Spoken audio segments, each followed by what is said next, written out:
ശീലിതരാജ്യങ്ങളിലൂടെ ലോക രാഷ്ട്രങ്ങളുടെ നിറയിൽ നിന്നൊരു രാജ്യം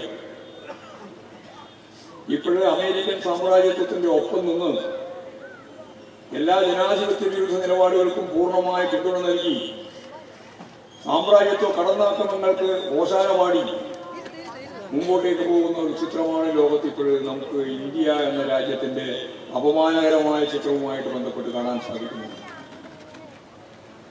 പൂർണ്ണമായി അമേരിക്കൻ സാമ്രാജ്യത്തിന് കീഴടങ്ങിയ നിലപാടാണ്. ഇന്ത്യൻ ചരക്കുകൾക്ക്, പ്രത്യേകിച്ച് മരുന്ന് ഉൾപ്പെടെയുള്ളവർക്ക് 100% ചുങ്കമാണ് ചുമത്തിയത്. 100%. 3% മുമ്പുണ്ടായിരുന്നത്. 3 അത് പിന്നീട് 10 പിന്നീട് 25 പിന്നീട് 50 ഇപ്പോഴും 100. അങ്ങനെ 100 അമേരിക്ക എന്താണോ പറയുന്നത് അതിൻ്റെ അപ്പുറം പറയാനോ അതിനെ ചോദ്യം ചെയ്യാനോ ഉള്ള ഒരു ശേഷിയും നരേന്ദ്രമോദി കാണിക്കുന്നുണ്ട്.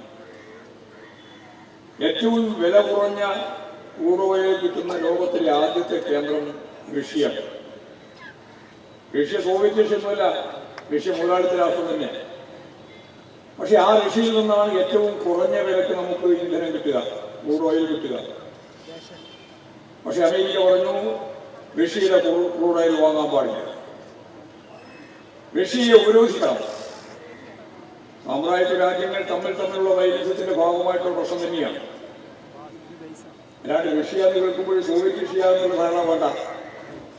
പുട്ടിന്റെ റഷ്യ പൂർണ്ണമായിട്ടും മുതലാളിത്ത റഷ്യയാണ്. പക്ഷേ മുതലാളിത്ത റഷ്യയും അമേരിക്കൻ സാമ്രാജ്യത്വവും തമ്മിൽ വൈരുദ്ധ്യങ്ങളുണ്ട്, ചട്ടിപ്പെട്ട് വരുന്നുണ്ട്. ലോക സാമ്രാജ്യത്വവും അതുപോലെ തന്നെ സാമ്രാജ്യത്വ രാജ്യങ്ങളുടെ ഭാഗമായിട്ട് നിൽക്കുന്ന മുതലാളിത്ത രാജ്യങ്ങൾ തമ്മിൽ നല്ല വൈരുദ്ധ്യങ്ങളുണ്ട്. അത് രൂപപ്പെട്ടു വരികയാണ് യൂറോപ്പിൽ ഉൾപ്പെടെ.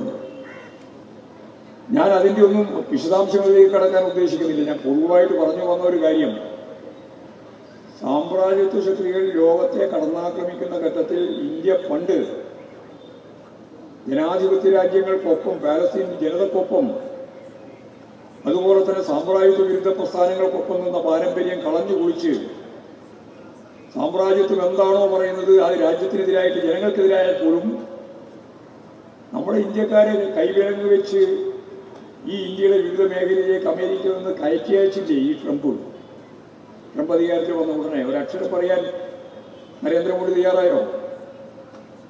എന്ത് അപമാനവും സഹിക്കാൻ യാതൊരു മടിയുമില്ലാതെ കൂസമില്ലാതെ നിൽക്കുന്ന ഒരു നിലയാണ് ട്രംപിന്റെ മുമ്പിൽ ഇന്ത്യൻ പ്രധാനമന്ത്രി നരേന്ദ്രമോദിയെയും അതുപോലെ തന്നെ ഇവിടെയുള്ള BJP സംഘപരിവാർ വിഭാഗത്തെയും നമ്മൾ